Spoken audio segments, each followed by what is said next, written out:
Gitu Pak Parno. Siap, matur nuwun. Ya.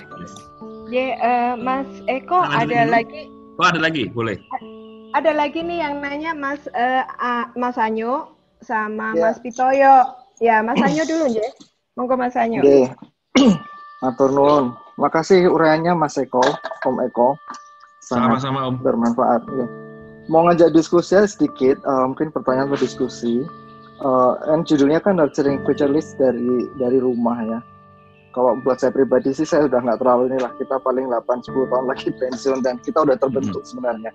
Yes. Saya sangat susah untuk kita berubah, mungkin sedikit bisa tapi nggak akan banyak bisa ubah. Kita udah terbentuk seperti ini dengan positif dan negatifnya. Tapi lebih buat anak-anak, yang penting menurut saya sekarang itu adalah memahami anak-anak kita itu mau apa. Satu, memahami dari backgroundnya. Saya pernah diskusi dengan satu kawan dosen juga sih, bahwa kita harus tahu mereka itu kekuatannya di mana, kelemahannya di mana. Ya, seperti tadi, kalau dia seorang ikan, ya jangan diajarin terbang. Tapi ya, setelah dia itu ikan tapi dikasih kolam yang bagus, ya dia akan, atau dikasih laut yang luas, dia akan berkembang gitu. Artinya kalau emang dia nggak suka matematika dan nggak bisa, sukanya gambar, ya jangan dipaksa matematika karena itu nggak bisa. Nah, dalam hal ini adalah tantangan kita sebagai orang tua adalah satu, memahami, dan juga yang kedua adalah berani melepas ego kita juga. Memahami dalam arti gini, misalnya bapaknya akuntan, kadang-kadang kan ya maunya anaknya jadi akuntan, bapak ibunya dokter, maunya anaknya jadi dokter.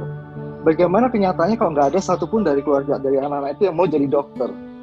Ternyata sangat berbeda itu. Mau jadi apa? Jadi pelukis misalnya. Ya, karena ada kejadian kawan saya anaknya seperti itu. Bapak ibunya secara corporate cukup tinggi levelnya, tapi anaknya suka melukis. Nah, beranikah kita pada saat itu untuk menerima bahwa passion anak saya memang ternyata di situ? Dan semua passion menurut saya asal dia punya passion yang benar dan dia berkembang di kolam yang benar, apakah dia itu apakah dia seorang ikan, apakah dia itu burung, itu akan baik menurut saya. Dan mengenai dan memahami passion anak, itulah sekarang kesulitan kita sekarang, apalagi di saat pendidikan sepertinya semuanya dianggap sama, bahwa matematika harus bagus, bahwa bahasa Inggris harus bagus, bahwa sains harus bagus, dan sebagainya. Nah, itu tantangan kita sebagai orang tua. Nah, untuk mengembangkan pemimpin kan macam-macam ya, pemimpin nggak ya di sebuah perusahaan pemimpin, tapi pemimpin tidak semua harus berarti dari perusahaan. Saya masih yakin bahwa ini teori pribadi, belum tentu benar. Ada sebagian persen yang itu diturunin dari atas, dari orang tua atau dari leluhurnya sebagai pemimpin. Misalnya kalau orang mungkin 20% mungkin. Nah, sisanya menurut saya itu masih bisa ditrain. Ditrain itu dalam arti bisa dari segi sekolah maupun training informal, dan juga dari kompleksitas pekerjaan dia. Kalau dia banyak ngalamin macam hal, berbagai masalah, mengalami berbagai tantangan atau proyek-proyek yang kompleks, itu akan membuat dia juga secara natural mengembangkan bakat-bakat leadership-nya dia, karena dia harus survive kan pada saat dia menghadapi masalah ini, memang sebagainya dia harus survive. Jadi saya ada 2 poin. Yang pertama adalah bahwa kita harus memahami anak-anak yang benar, apa passion-nya dia. Kalau kita bisa tahu passion-nya dia, biasanya dia akan baik. Dan pada saat itu kita harus sabar juga. Ternyata passion dia sangat berlawanan dengan keinginan orang tua, dan apakah kita berani, ya udah, kalau begitu. Bapak ibunya pengen jadi anak jadi ini, ternyata kayak tadi saya terus terang tadi itu saya baru nonton drakor yang hampir sama, namanya Mrs. Hammurabi. Saya baru nonton Mrs. Hammurabi. Itu ada satu kasus di mana berantemnya karena anaknya tuh mau jadi anaknya mencoba bunuh diri karena dia pengen jadi penulis puisi. Dia pengen jadi penulis. Bapaknya CEO, ibunya juga di corporate, maunya jadi kayak gitu, financial something ya. Akhirnya jadi financial juga, dia hebat, tapi karena tidak enjoy dan sebagainya, akhirnya dia mau bunuh diri. Nah, jadi nyambung dengan tema ini bahwa kita harus memahami anak kita itu apa, maunya apa, dan harus berani melepas ego juga bahwa kalau ternyata cita-cita atau passion dia tidak sesuai atau tidak sama dengan yang kita mau atau tidak. Begitu Mas, terima kasih. Ya, terima kasih. Masukan yang sangat bagus sekali Om Sanyo. Thank you. Tadi ada lagi? Mas Pitoyo, monggo. Tadi Terima kasih Mbak Lisa. Ya. Malam Om Keju. Om Eko. Sorry panggilan saya di waktu SMA. Keju ya sebenarnya. Ya, sebenarnya dua pertanyaan ya. Jadi untuk saya sendiri, kemungkinan untuk anak saya nanti. Yang pertama, mengapa kecenderungannya orang itu semakin tinggi, semakin naik jabatan, semakin ini. Walaupun saya masih cere kata mungkin dibandingkan dengan Mas Eko ya kan, saya masih section head juga. Jadi semakin tinggi, semakin mapan kemampuan finansial, semakin kecenderungan orang itu yang sebenarnya bisa di I atau di C itu pindahnya ke D, D-nya makin kental gitu loh. Jadi kita minta saran ke Mas Eko, karena saya juga terus terang dengar penuturan dari Mas Eko tadi, loh kok hampir mirip sama saya ya, kalau sering di dim ya istilahnya ya, itu kadang-kadang kita minggir dulu, tapi habis itu sepanjang jalan kita nyalain, bukan di dim lagi, dinyalain di lampu jauh, udah terus. Kemudian kalau kita sempet di K-pop lah istilahnya itu, mungkin ya beberapa kejadian pernah ya akhirnya fisik juga yang bicara gitu loh Om. Jadi itu aja, kenapa semakin orang semakin mapan, semakin ini D-nya keluar juga sama dengan Pak Dalang tadi, walaupun nggak mau ribut ya, oke, kerugian kamu berapa, tapi kan tidak semua orang bisa diselesaikan dengan uang. Kalau dia pengen baku hantam ya nggak bisa kita jawab ya. Terus yang kedua untuk anak-anak terus terang tadi masuk dari Om Sanyo tadi bagus banget ya. Memang kita tidak bisa, baru belajar untuk melepaskan sedikit ego, sedikit aja Pak, sedikit ego. Karena bagaimanapun anak kita pengen yang settle ya, settle itu ekivalen sama mungkin dokter. Mungkin ada sebagian yang setara lah, ada yang financial something tadi lah. Kita maunya begitu, tapi seiring dengan perjalanan hidup, seiring dengan bertambahnya usia, seiring dengan kedewasaan berpikir, mungkin kita juga sedikit melepaskan itu. Jadi contohnya anak saya yang pertama itu memang dari awal pressure-nya kencang ya. Saya ajarin sendiri, saya ini sendiri, cuman jadi kencang bener. Tapi kalau yang anak yang ketiga ini lebih loose, lebih agak lepas lah dengan dia, kemauan dia mau apa itu, sampai walaupun kalau kita cita-citanya dia mau jadi YouTuber itu kita masih pikiran apa nama kerjaan jadi YouTuber itu apa gitu loh. Jadi bukan pekerjaan yang sebenarnya gitu menurut kita angkatan kita. Jadi kembali lagi ke topiknya tadi, yang pertama bagaimana cara kita lebih mengontrol, jangan terlalu ke D lah, minimal lebih ke I, sebenarnya lebih menyenangkan. Sekali-sekali di D nggak apa-apa, attitude-nya di D nggak apa-apa, tapi yang lebih menyenangkan di I kayaknya, belajar sama kayak guru.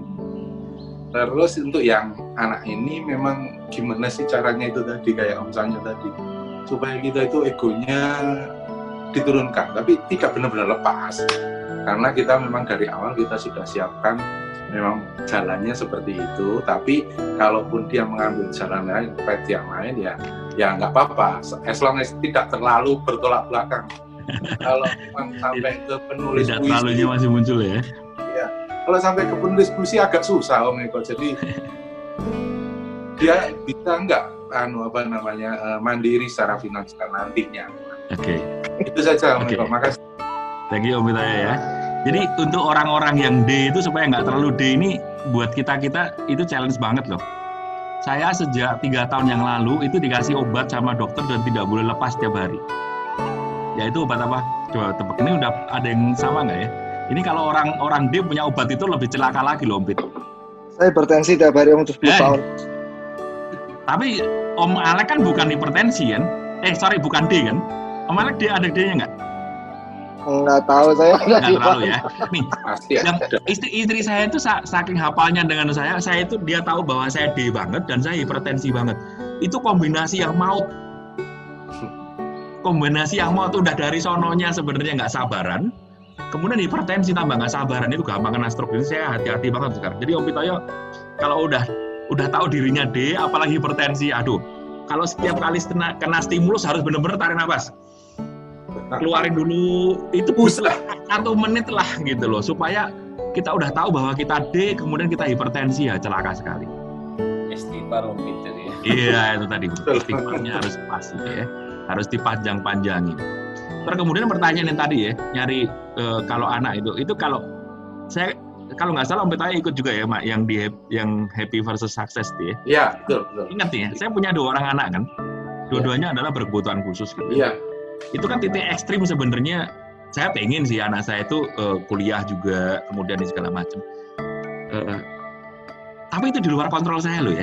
Di luar circle, saya melakukan apa yang bisa saya lakukan. Kemudian at the end of the day saya kemikir gini loh. As long as my children happy. And then kenapa saya kemudian memaksakan sesuatu yang membuat mereka tidak happy gitu loh. Termasuk dalam konteks pekerjaan segala macam.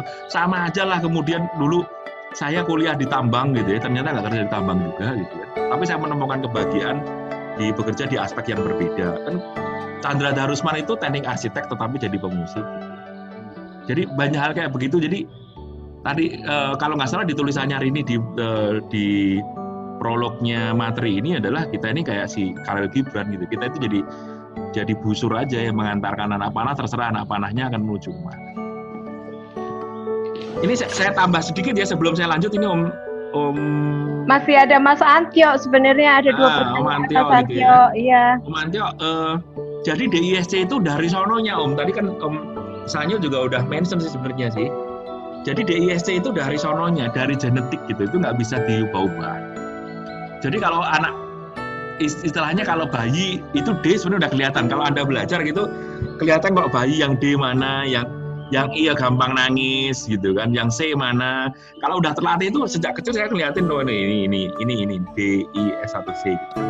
Jadi given gitu kan. Yang bisa kita lakukan Komantio ke anak kita adalah kita mengajari mereka mengontrol hal-hal yang tadi yang menjadi kelemahan. Kalau orang D tadi yang pemarah, kalau orang I yang kurang komitmennya, kalau orang pragmatis atau orang steady itu yang motivasinya kurang, kalau orang comply itu yang perfeksionis, untuk mengontrol hal-hal karakter-karakter atau bawaan karakter mereka yang akan menjadi kelemahan mereka di masa depan.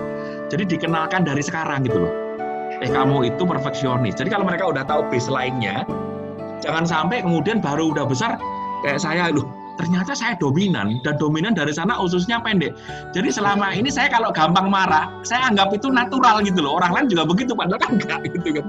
Saya dulu sampai tahun 92 saya pikir marah itu suatu hal yang biasa gitu loh. Bagi orang D biasa kan, tapi bagi orang yang lain, kok lu pemarah sih gitu kan. Gitu Om. Om Eko, tapi kan kayak ya ungkapan like father like son. Maksudnya sekarang tuh anak itu kan dia harus misalnya jadi seperti itu ya karena sebenarnya karena cerminnya itu kan ya bapaknya atau ibunya kan gitu sehari-hari ya.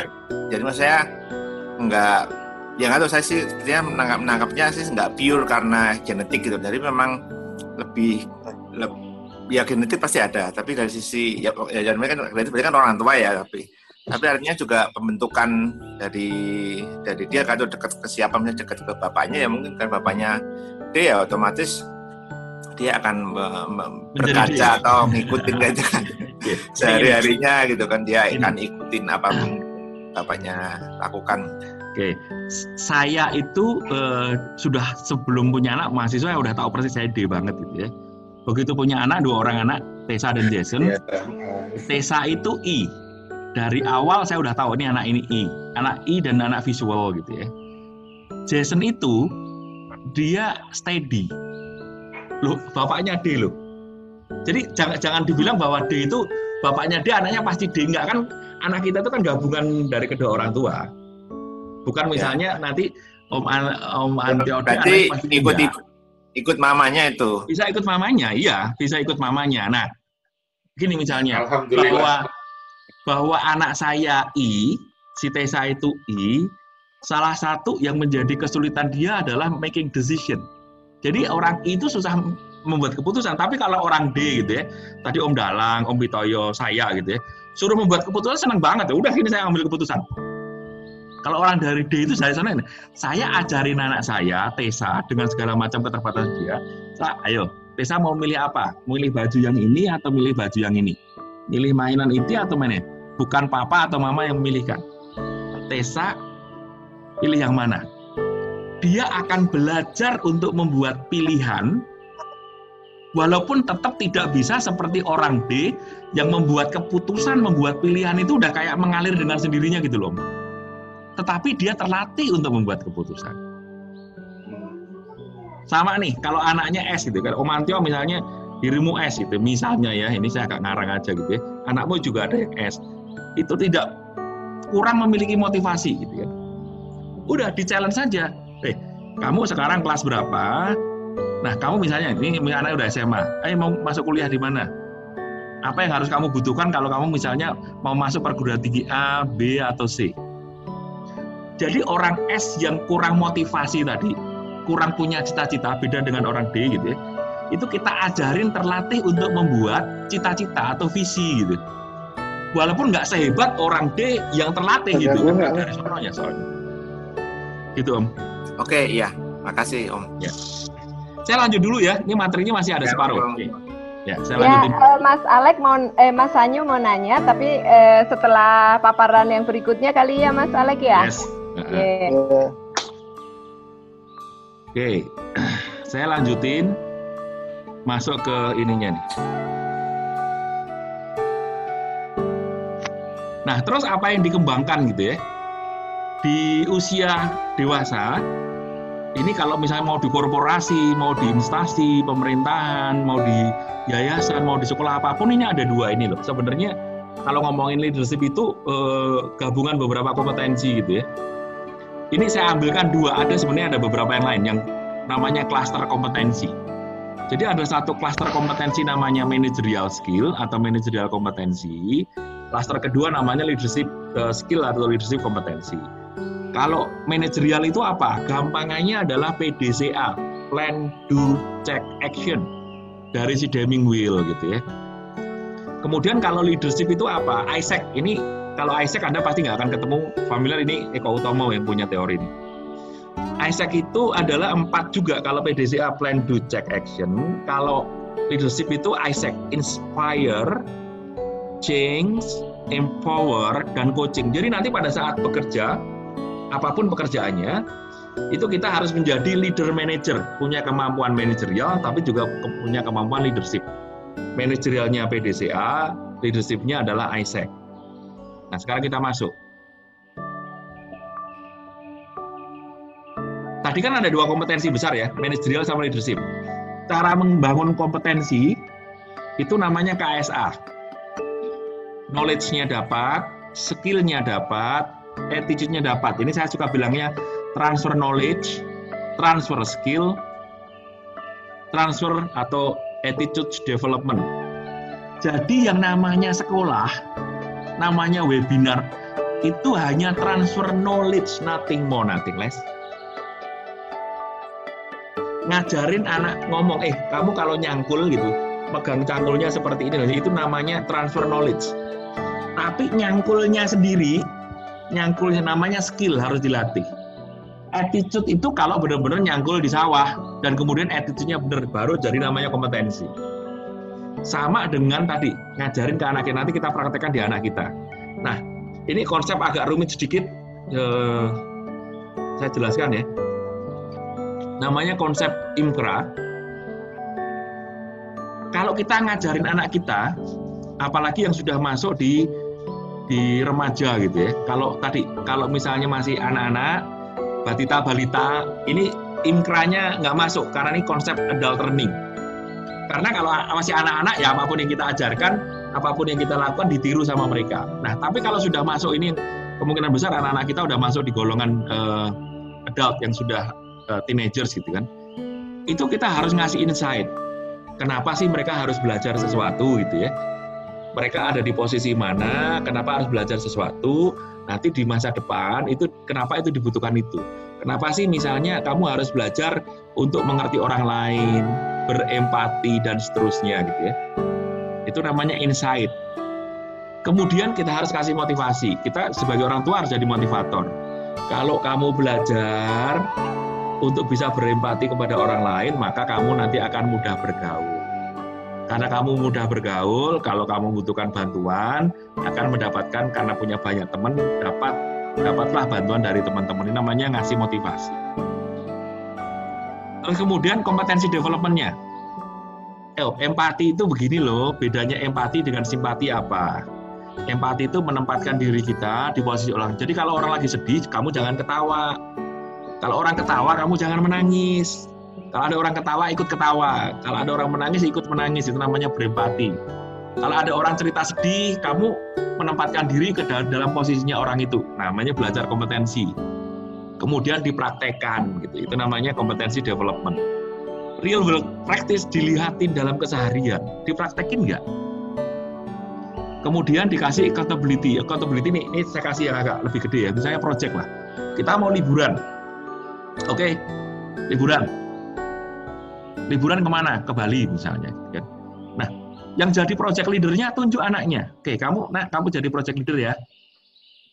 Kenapa kamu harus jadi project leader? Supaya kamu belajar yang namanya bagaimana sih mengelola sebuah liburan. Kalau istilah kerennya project management liburan gitu ya. Ini penting buat kamu insight-nya. Karena apa? Kamu jadi belajar bagaimana mengelola aktivitas-aktivitas untuk mencapai tujuan yang sudah ditetapkan. Kita mau liburan ke Bali insight. Yuk kamu lakukan. Supaya kamu belajarnya sekarang, jangan sampai nanti kamu udah kerja baru belajar, nanti celaka gitu. Kayak bapak dulu, bingung baru kerja baru belajar project management. Kasih motivation. Nah, kompetensi development, tak ajarin ini loh, yang namanya project management, itu harus mulai dari initiating, sampai dengan closing, harus mulai identifikasi ini, harus mempertimbangkan apa biaya, waktu, kualitas, cara milih hotelnya, bagaimana diajarkan semua. Nah, jadi anaknya diajarkan milih hotel, rute, tempat wisata, segala macam. Terus dipraktekin betulan. Jadi kita orang tua itu harus ngalah gitu loh. Jangan orang tuanya, apalagi yang gede itu, udah papa semua yang ngatur. Waduh, kamu harus kesini. Waduh, anaknya kapan prakteknya, Rek? Nah, udah. Pilihannya seperti apa? Nah, nanti kalau anaknya membuat pilihan berbeda, ya kita ajak diskusi. Kalau pilihannya ada yang salah, kita ajak diskusi. Tetapi pilihan itu kemudian kalau bergeser seperti keinginan kita, karena ada reasoning yang benar di situ. Bukan karena orang tuanya yang maksa, namanya real work practice. Bahkan kadang-kadang bisa dicoba nih, waduh, ini agak yang meleng sedikit, punya resiko, ya sudah, jalankan aja, supaya anak tadi apa? Belajar akuntabilitas. Oh bener kan, kalau kita lewat jalan ini, ternyata waktunya lebih lama, jalannya lebih jelek. Diajarkan anak menerima konsekuensi dari pilihan-pilihan yang dibuat. Nah ini konsepnya Inkra nih. Ini cocok dipraktekkan buat anak-anak kita yang sudah teenagers. Kalau yang kecil tadi, yang balita, yang anak-anak benar-benar role modeling banget. Nah, tugas kita sebagai orang tua menjadi pelatih dan coach di rumah. Jangan serahkan ke pembantu, jangan serahkan ke TV, jangan serahkan ke tetangga gitu ya. Bahkan even jangan diserahkan ke orang tua loh, I'm sorry to say ya. Karena ada banyak hal yang berbeda kadang-kadang. Bukan kadang-kadang, sering kali itu terjadi, ya ngerti lah orang tua itu the good old days gitu kan. Tapi namanya dunia kan berubah ya, konseptual berubah gitu kan. Jadi seringkali kita aja dengan anak kita kan bisa berbeda kan cara pandangnya, apalagi dengan mbahnya gitu kan. Nah itu menjadi, kalau nggak kita amati menjadi berbahaya.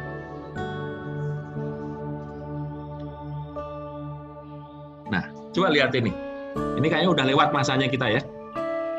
Hanya ada 4 loh. Kecuali kalau ada yang mau nambah baby lagi gitu ya. Anak balita yang kecil-kecil itu cukup diajarin apa? Bisa bilang thank you, terima kasih. Excuse me. please, minta bantuan, bisa bantu, minta tolong. Maafkan saya. Wes, 4 ini aja. Saya itu sering kali gitu ya, ngelihat anak sekarang gitu, dikasih sesuatu, kalau zaman kecil dulu ya di Jawa ini biar dia, ayo bilang apa ke ini. Ini anak saya Tesa ya, kan kita ajarin terus-menerus kan. Lucu sekali ya, kalau misalnya dia, Tesa tolong dong bantu Dedi buatin teh gitu kan. Terus tadi pagi kejadian lagi kan, udah dia buatin teh gitu kan. Ayo, Dedi bilang apa? Oh ya sorry Tesa, thank you ya. Tesa, anak saya bilang, Dedi bilang apa? Oh ya sorry Tesa, thank you ya sudah membuatkan teh ke Dedi. Anak sekarang itu, padahal ini di konteks ini, nanti pada waktu udah bekerja, sama loh. Ini hal yang kemudian dibutuhkan untuk bisa ngomong thank you. Banyak orang itu saking, bahasa Jawa itu anggak gitu ya, saking sombong itu ngomong thank you itu susah banget. Banyak orang minta maaf itu nggak bisa pada waktu udah, apalagi posisinya makin tinggi ya. Untuk minta bantuan itu nggak mau. Karena apa? Merasa, wah saya bisa mengerjakan sendiri. Gak iso rek, kerja itu collaboration. Zaman ke depan ini zaman yang makin VUCA ya, volatile, uncertainty, VUCA, complexity dan ambiguity itu kolaborasi makin penting. Jadi harus banyak ngomong please help me gitu ya. Terus ngomong excuse me, permisi. Kan banyak juga yang sekarang anak-anak kecil selonong boy gitu kan. Ada kita selonong boy kadang kan sambil nyenggol-nyenggol. Nah ini mungkin sudah lewat, tapi kalau anak kita, waduh anak saya belum, ya terlambat sedikit, mulai lakukan sekarang. Jangan sampai nanti begitu udah dewasa, udah bekerja, terlambatnya makin banyak gitu. Sekarang children nih, sampai dengan 10 tahun. Tadi belajar PDCA ya. Belajar merencanakan kegiatan, bertamasya, membeli sesuatu, tadi membeli sepeda misalnya. Membeli apapun misalnya baju, sepatu, diajar buat planningnya.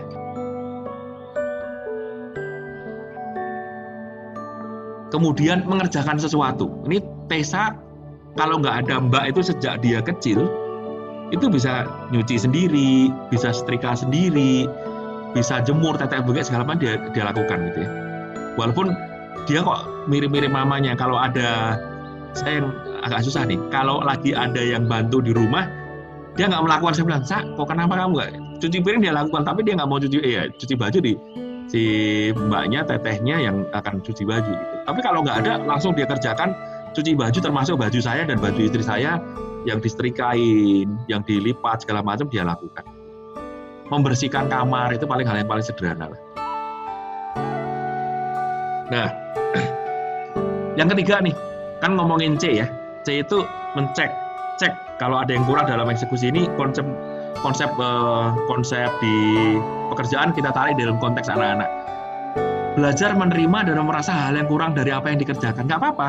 Kalau ada yang kurang bersih. Dulu kalau Tesa nyuci itu yang namanya sabun cuci, deterjen, bubuknya itu harusnya bisa dipakai 10 kali, 1 kali 2 kali pakai habis. Saya sama istri saya garuk-garuk kepala tuh. Sabun cuci itu, waduh, saya bilang gini. Karena apa? Ya biasalah. Yang namanya baju hangus itu umpamanya, aduh, klambiku, bajuku 1 juta, bolong gitu. Ya gimana lagi mah, ya udah nggak apa-apa. Itu namanya biaya belajar mahal memang gitu. Dan kita ajarin bahwa itu nggak pas, nggak bener gitu ya. Tesa itu agak sensitif, jadi kadang-kadang kita harus hati-hati tuh ngomong kalau itu nggak bener pun hati-hati banget karena dia bisa langsung kundung gitu loh. Nah, sesudah tadi A-nya itu kan action ya kalau di dalam manajemen ya. Action sesudah melihat apa yang kurang-kurang apa, kemudian melakukan perbaikan terhadap itu. Nanti diajarkan juga. Jadi jangan sampai nggak lucu banget udah jadi asisten manajer. Saya pernah running ini, saya harus running materi PDCA lagi di level manajer loh. BUMN terbesar di Indonesia, saya garuk-garuk kepala karena mereka nggak lulus gitu. Di assessment nggak lulus. Waduh, saya bilang, saya ajarkan lagi, saya potong-potong. Transfer knowledge lagi yang menurut saya itu terlambat banget gitu loh. Masa sudah dari manajer perusahaan terbesar di Indonesia, PDCA-nya nggak lulus. Gitu ya. Terus leadership ini fokusnya kepada para teenagers. Isaac tadi ya. Belajar membangun kepercayaan, jujur, itikadnya baik, disiplin. Jujur nih penting nih, jujur kacang hijau nih penting. Disiplin penting banget. Indonesia culture disiplin bermasalah sekali. Aduh, saya pusing loh. Saya suka niru dosen saya sih. Kalau pada waktu saya masih jadi eksekutif, kalau meeting, kalau dulu waktu saya kuliah gitu ya, kalau ada yang terlambat hadir, dosen saya bilang, misalnya Eko ya, kok tolong bantu tutup pintunya kok dari luar ya. Itu dosen saya dulu gitu ya. Pada waktu saya masih kerja jadi eksekutif gitu ya. Kalau ada yang terlambat meeting, oke, kamu ikut yang berikutnya aja deh. Saya mencoba menciptakan kedisiplinan itu gitu ya. Karena menjadi penting banget gitu loh. Di Indonesia bermasalah sekali lah, namanya jam karet luar biasa. Luar biasa menjadi kebiasaan yang buruk sekali. Terus kemudian tadi diberi kepercayaan memimpin mengerjakan proyek-proyek kecil dalam kehidupan sehari-hari gitu ya. Ajarinlah kecil-kecil, bahkan termasuk misalnya kalau anaknya udah SMA gitu ya, teman-teman mau renovasi rumah gitu misalnya, coba anaknya disuruh jadi pimpro, kita dampingin gitu loh, biar dia jadi pimpronya. Dia mau seperti apa, ini apa, nanti caranya di mana, suruh belajar ngitungin budgetnya berapa, butuh tukangnya berapa, coba diajarin. Jangan nunggu begitu udah ketemu dengan saya ikut action learning. Saya punya program namanya action learning gitu ya. Begitu udah jadi manajer, jadi VP baru belajar mengelola project. Jangan kali ya, terlambat. Coba perhatiin teman-teman, ada baca nggak ya tadi? Tadi ada sempat ada baca ya. Teman-teman di Tionghoa gitu ya, sejak kecil itu udah diajarin nunggu toko gitu loh. Nah itu apa? Memimpin mengerjakan sesuatu dari kecil itu udah menjadi sedemikian hebat gitu loh. Seorang Bill Gates itu saya baca di biografinya, itu sejak SMP itu suka coding gitu loh. Pada zaman dulu tuh coding kan susah banget, komputernya dari mana coba? Tahun 60-an gitu ya. Jadi udah dimulai colong startnya itu dari kecil gitu. Sementara kita enggak, lulus kuliah baru praktek, gitu. Salah kali ya. Jadi ajarin anak-anak ngerjain proyek-proyek kecil apapun gitu. Mau bikin, saya kemarin siapa ya yang ada di FB ya? Hasim gitu ya, Hasim bikin kolam ikan, saya perhatiin anaknya jadi pimpro bikin kolam ikannya. Dari yang kecil-kecil itu dilatih, diajarin, ada trade off ternyata kalau dalam proyek gitu ya, antara kualitas, waktu, sama biaya. Jadi kalau kualitasnya mau bagus, biasanya biayanya naik. Nah, itu mereka belajar hal kecil-kecil dengan resiko yang lebih kecil dibandingkan nanti pada saat udah bekerja gitu loh. Saya masih sering ketemu tuh project manager atau orang yang bukan project manager aja udah berpengalaman. Orang-orang yang kerja, para manager yang trade off kayak begitu tuh mungkin ngerti ya secara knowledge, tapi nggak dijalankan gitu loh, karena nggak terlatih. Nah ini yang penting juga nih, bekerja sama dan mau mengajak atau bersedia mengajak orang lain untuk sukses bersama misalnya. Terus di belakangnya ada tulisan saya penting ini, menerima perbedaan. Saya ngerti lah, kita itu supaya aman, supaya terkontrol gitu ya. Semuanya kita sekolahkan ke sekolah-sekolah yang homogen, yang sesuai dengan aspirasi kita. Tetapi di sisi lain ya, pada waktu bekerja, pada waktu bergaul, perbedaan itu sebuah keniscayaan dan banyak orang gagap loh. Gagap karena apa? Karena nggak terbiasa ketemu dengan orang yang berbeda apapun, latar belakang, pemikiran, segala macam. Nah, contoh nih misalnya, kemarin ada anak, saya lupa anaknya siapa gitu ya, dia cerita, waduh, pusing nih anak saya sekolah swasta yang bagus, SD, SMP, SMA, untung anakku di kuliahnya adalah kuliah yang heterogen, sehingga dia terbiasa. Dia orangnya orang SDM, orang psikologi. Kemarin saya ngobrol-ngobrol dengan dia. Di satu sisi yang lain misalnya kita ini sebenarnya teman-teman dan saya gitu ya, pada waktu kita zaman kuliah dulu tahun 80-an, 88 sampai 91, kita terpapar perbedaan yang cukup beragam gitu ya. Itu membantu pada saat kerja karena makin terbiasa ketemu dengan orang berbeda kok. Nah, kalau kemudian kita lihat ini, saya lagi suka ngajarin anak saya, istri saya ini. Anak-anak ini agak berbahaya loh, Mas. Saya bilang, kenapa? Mereka lahir mampu, tinggal di daerah yang mampu. Jadi harus sering-sering Misalnya kalau pada waktu pulang ke Klaten gitu ya, atau ke tempat-tempat yang lain, kita ajak untuk ngeliatin bahwa dunia itu berbeda gitu. Orang-orangnya berbeda, cara berpikirnya berbeda. Sehingga pada saat dewasa, mereka sudah terbiasa menerima perbedaan. Sehingga kemudian bisa bekerja sama dengan siapapun. Ini yang ketiga di leadership. Keempat, sesudah bisa bekerja sama menerima perbedaan, bersedia membantu dan mengajari orang lain yang membutuhkan gitu. Jadi pemimpin itu, ini kalau ngomongin tentang leadership leader ya, tingkatan kepemimpinan yang paling hebat, paling tinggi adalah seorang pemimpin yang bisa menciptakan pemimpin lain gitu. Itu bahasa kerennya begitulah. Nah, itu dimulai dari apa? Seorang pemimpin itu mau ngajarin anak buahnya. Dimulai apa? Pada waktu anak-anak gitu, kalau ada temennya yang kurang, diajarin gitu ya. Di sekolah gitu ya. Dikasih contekan gitu kayak. Ada beberapa dulu, nggak ada orangnya di sini gitu kan. Kalau minta contekan maksa, aku belum selesai, kok, Ju, mana Ju? Sebentar, aku selesaiin dulu gitu kan. Sampai kuliah begitu tuh. Ya itu hal yang jelek lah. Ngajarin bukan pas lagi ujiannya gitu ya.